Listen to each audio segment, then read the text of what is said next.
Muy buenas, hermanos. Hoy estamos aquí para transmitirles a ustedes un mensaje especial. Y vamos a hablar de las dos iglesias que hablan de los últimos tiempos en relación a los acontecimientos que se avecinan. Queremos que ponga mucha atención a la presentación que vamos a tener. Y usted trate de entender el tiempo que estamos viviendo y la realidad en la cual nos encontramos en estos momentos. Así que vamos a entrar a la presentación de hoy.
Nuestro tema hoy es las dos iglesias, un enfoque de la realidad del cristianismo en el siglo en que vivimos. y en relación a la segunda venida de Jesucristo. Nosotros tenemos que enfrentarnos a una gran realidad. El cristianismo está dividido, fraccionado. Existen en muchas iglesias, denominaciones. Todos creen en un mismo Dios y en Jesucristo como Salvador. Pero muchos se apartan con énfasis diferente, lo que ha creado una diversidad de instituciones, organizaciones, denominaciones y corrientes cristianas, muchas veces en contraposición una contra otra. Por ejemplo, tenemos la más popular dentro del cristianismo, que es el catolicismo romano.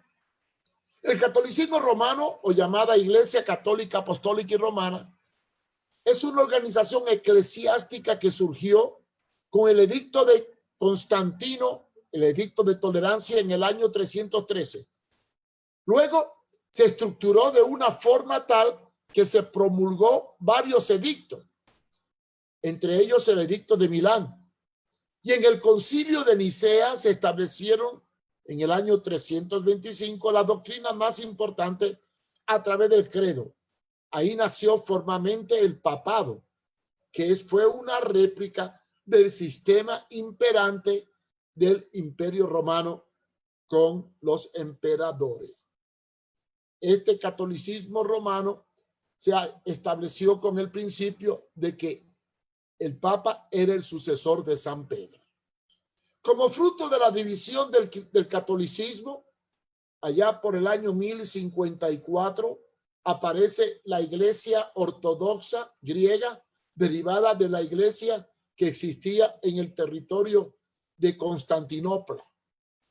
La Iglesia Ortodoxa griega del Oriente es una de las vertientes de congregaciones del cristianismo, derivada de la Iglesia Católica. Nace de la separación definitiva de la Iglesia cristiana en el cisma del año 1054, donde todas las iglesias cristianas bajo la jurisdicción de Roma fueron separadas de las iglesias que abarcaban la península que hoy es Turquía, Constantinopla y hacia el oriente de Europa. Una fracción de la Iglesia Ortodoxa se estableció en Rusia. Y ahí depende una división de la Iglesia Ortodoxa griega que abarca la región del territorio ruso y se expande por toda la región bizantina y abarca todos los países circundantes a Rusia y con una influencia tanto económica como política, siendo muy fuerte en los países eslavos orientales. Su riqueza y su prestigio alcanzó gran protagonismo. Dada la situación significativa del oriente de Europa, separada del occidente, esta iglesia se convirtió en una fuente muy poderosa en el sistema de la Unión Soviética en el pasado y de la Rusia moderna.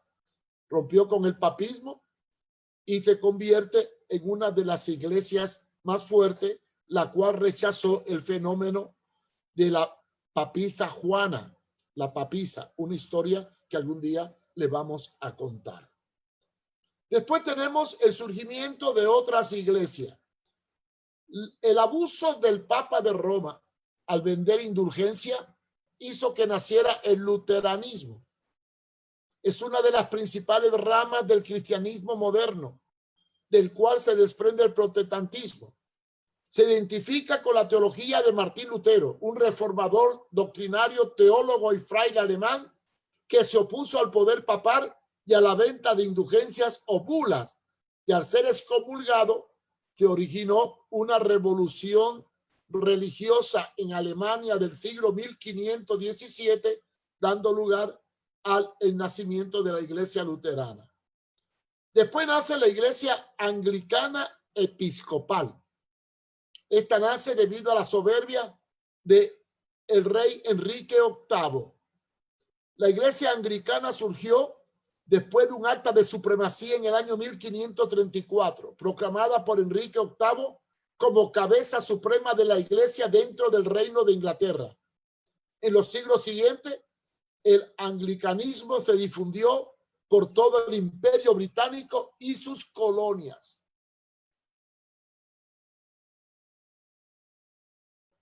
De ahí nacen las diferentes ramas del protestantismo.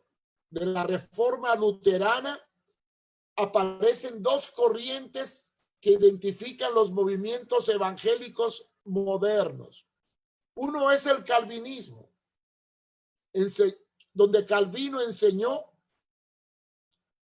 que la salvación estaba establecida por la determinación de Dios y la misma era limitada y particular para los elegidos. De ahí nacen los movimientos reformados. Y después aparece la contraposición al calvinismo, que es el arminianismo. Arminio establece que la muerte de Cristo brinda a todos los hombres la misma oportunidad de ser salvos. Pero a pesar de esto, solo los que creen en él son salvos. Iglesias calvinista y arminiana, identificadas con dos corrientes teológicas, que son los que actualmente dividen en aspecto teológico a muchas iglesias. Todas ellas tienen diversos enfoques y complementos. Por ejemplo, de la Iglesia Católica se desprende el sacerdocio levítico, la influencia idolátrica aprendida del Imperio Romano, la jerarquización que se transmite de la Iglesia Católica a la Iglesia Anglicana y a la Iglesia Ortodoxa, tanto griega como Rusia, que es el autoritarismo jerárquico, y otros muchos conceptos rudimentarios como el sistema congregacional y la tendencia del pastor cacique, muy de moda con los movimientos de la teología moderna. Pero la gran pregunta es, ¿cuál es la verdadera iglesia entre todo este mogollón de movimientos cristianos? ¿Cuál es la verdadera iglesia? Bueno, ahí tenemos que ir a la Biblia. La Biblia es la que nos da la respuesta. ¿Cuál es la verdadera iglesia? Pero vamos a definir primero qué significa el término iglesia. Se denomina iglesia al conjunto de fieles unidos por la misma fe y que celebran la misma doctrina religiosa. Pero el término más común es de eclesia, de origen griego, que se remonta a épocas antiguas y significa asamblea de los escogidos. Claro, la palabra eclesia del griego se puede usar también para referirse a una congregación, a un grupo de fieles bautizados o también a un edificio en donde se reúnen los fieles, que por cierto, llamarle un edificio iglesia es una aberración, porque la iglesia no es el edificio, son los creyentes donde quiera que se reúnen, aunque sea debajo de una mata de mango de aguacate. La iglesia son los creyentes, según lo definió Jesucristo. Donde haya 2 o 3 en mi nombre, allí estoy yo. Ahora bien, bíblicamente solo existen 2 iglesias. En este mogollón de iglesias solo hay 2 que van a prevalecer en los últimos tiempos. Desde una perspectiva bíblica y doctrinal, en los últimos tiempos se habla de una iglesia fiel y verdadera y de una iglesia apóstata. ¿En qué se diferencia una de otra y dónde podemos encontrar bíblicamente la definición de cada una de ellas? Muy bien. Vayamos a Apocalipsis. En el capítulo 3, versículos 7 y 8 se habla de la iglesia de Filadelfia, que significa fiel y verdadera.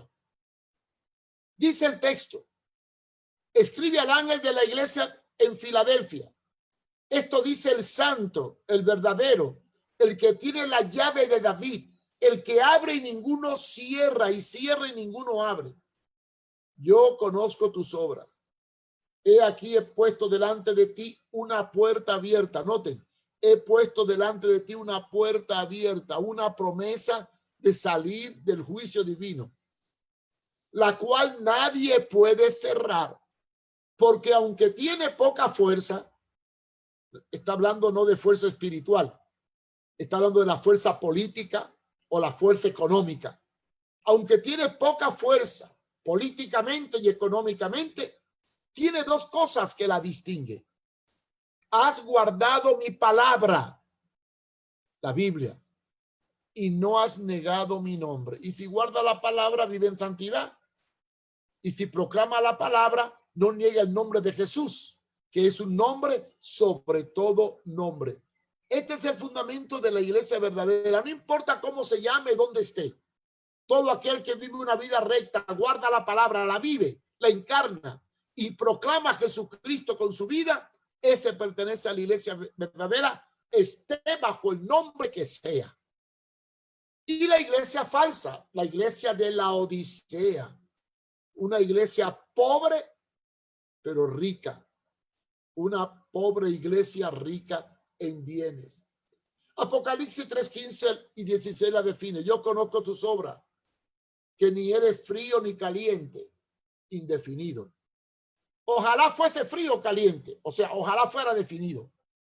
Pero por cuanto eres tibio, te adapta a todos los medios y no frío ni caliente, te vomitaré de mi boca. Noten la palabra, te vomitaré de mi boca. Es una iglesia rechazada. Pero, ¿en qué se caracteriza esta iglesia? Bueno, veamos la característica de cada una de las dos iglesias, de la verdadera y la falsa. La iglesia verdadera, Filadelfia, dice la Biblia en Apocalipsis 3, 10, 11. Por cuanto has guardado la palabra de mi paciencia, yo también te guardaré en la hora de la prueba, del juicio divino, de la gran tribulación, que ha de venir sobre el mundo entero, para probar a los que moran sobre la tierra. Ahora noten la promesa. He aquí, yo vengo pronto. Retén lo que tiene para que ninguno tome tu corona. Una iglesia de promesa, una iglesia que va a ser redimida, una iglesia que Cristo compró. Y después describe la iglesia de la Odisea, Apocalipsis 3:17. Porque tú dices, yo soy rico y me he enriquecido y de ninguna cosa tengo necesidad. Y no sabes que tú eres un desventurado, miserable, pobre, ciego y desnudo. Qué descripción más patética, ¿verdad? La iglesia poderosa que predica la prosperidad, el bienestar, que se rodea de oro, de riqueza, de hermosos templos, pero no encarna, no vive, no proclama con su vida lo que Jesucristo enseñó. Hermanos, esta es la definición de las dos iglesias. ¿A cuál perteneces tú? La iglesia no es una denominación. La iglesia no son ni los bautistas, ni los pentecostales, ni los metodistas, ni los católicos, ni los luteranos. No son los adventistas, no. La iglesia son aquellos redimidos con la sangre de Cristo que viven una vida recta. Es el cuerpo místico de Cristo. No tiene nombre terrenal porque es celestial y fue comprada a precio de sangre. Sí, hermanos, esta es la realidad de la iglesia. A esto nos tenemos que enfrentar, a aceptar esta realidad. La iglesia no es un edificio, no es un nombre, no es una denominación, no es un grupo determinado. La iglesia es un grupo de hombres y mujeres de todo tribu, lengua y nación que se han redimido con la sangre de Cristo, que guardan la palabra. O sea, guardarla no es esconderla, meterla en una gaveta, sino que la viven a diario. Cada día de su vida viven la palabra, encarnan la palabra, proclaman la palabra.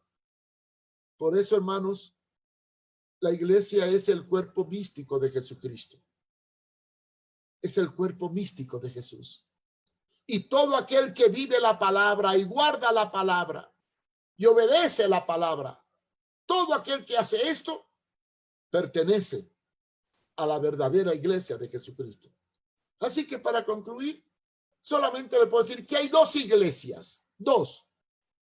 La iglesia verdadera que guarda la palabra y proclama el nombre de Jesús, y la iglesia falsa que predica la riqueza, se alia con los gobiernos dominantes, que busca el poder, que se vende, que se adapta al sistema, que se junta a la gran ramera, que se alia con el anticristo y que apoya todo lo que es inmoral.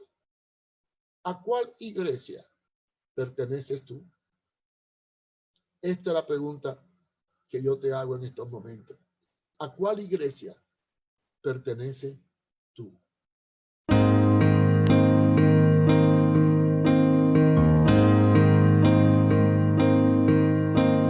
Cada vez más violencia, más maldad en la tierra. Parece que el amor ha muerto y la locura reina sobre la humanidad.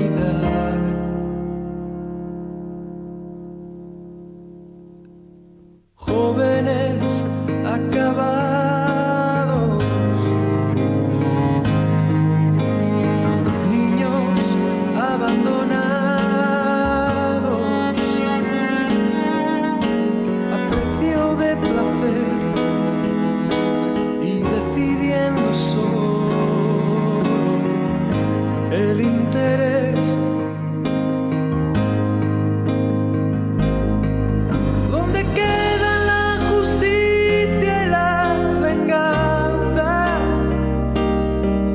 ¿Dónde quedan el castigo y la razón? ¿Por qué callas tú, Señor, y nos olvidas? ¿Cómo puedes permitir tanto dolor? Dime dónde está aquel Dios, el Dios de Elías, que de vez en cuando se dejaba oír. ¿Cuánto tiempo tardará aún tu espíritu en venir?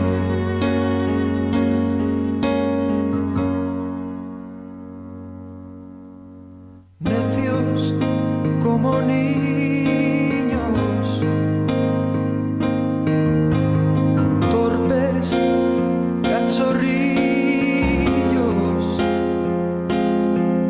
como nos gusta jugar y nos gusta preguntar aquello que hace tiempo sabemos ya.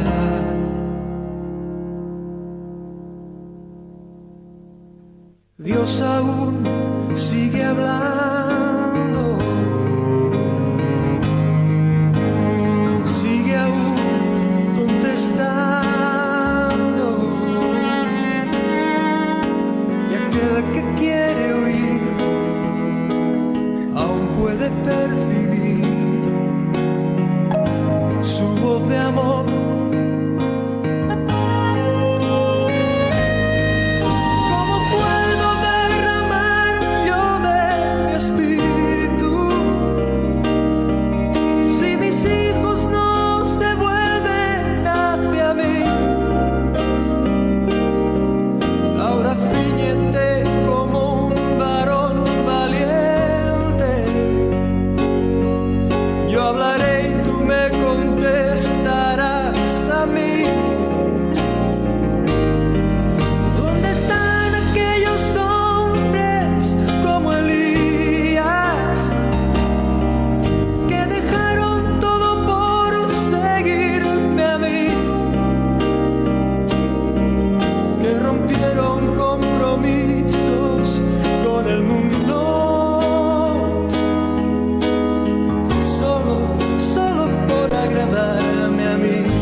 ¿Dónde están aquellos tres que en Babilonia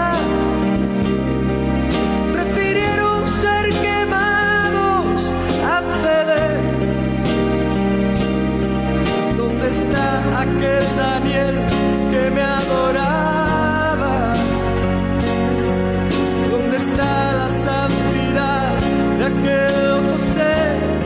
Oh, ¿dónde está ese niño que mató al gigante?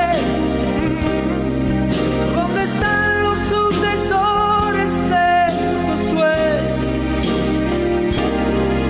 ¿Dónde están esas mujeres entregadas como Esther?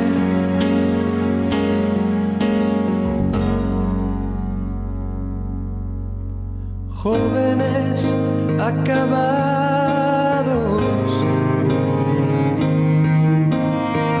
niños abandonados, a precio de placer, y pagan inocentes los errores de otros en el ayer.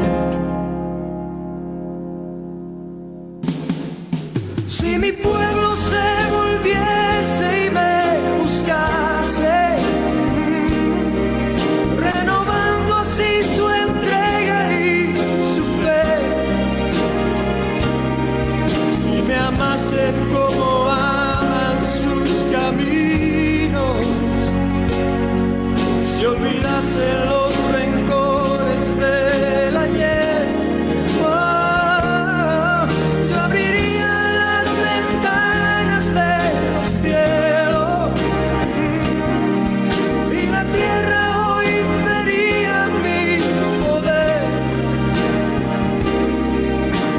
tanto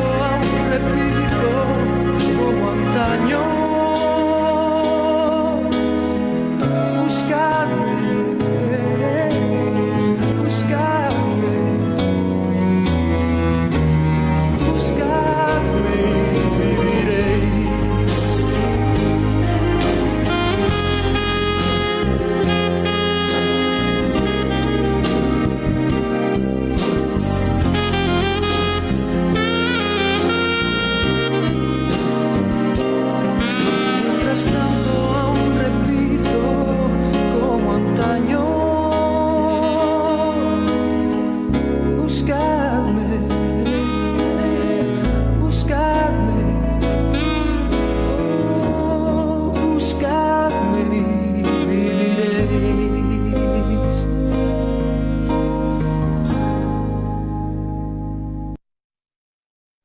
Gracias, hermanos, por acompañarme. Gracias por tu compañía. Espero que esta enseñanza sea de edificación. Y por favor, oren por nosotros, por este ministerio, porque podamos seguir llevando en estos tiempos difíciles la palabra clara, precisa del Evangelio de Cristo. Cualquier información o contacto puede hacerlo a través del correo electrónico mariofumero@hotmail.com. Y si quiere apoyar el trabajo que hacemos en Honduras, puede hacerlo a través de PayPal, ahí está la clave, o si no, ore por nosotros para que Dios nos dirija en la ardua labor que tenemos. Y recuerde, en estos tiempos de pandemia y de crisis, nosotros estamos seguros, anclados en la roca inconmovible de los siglos, que es Jesucristo.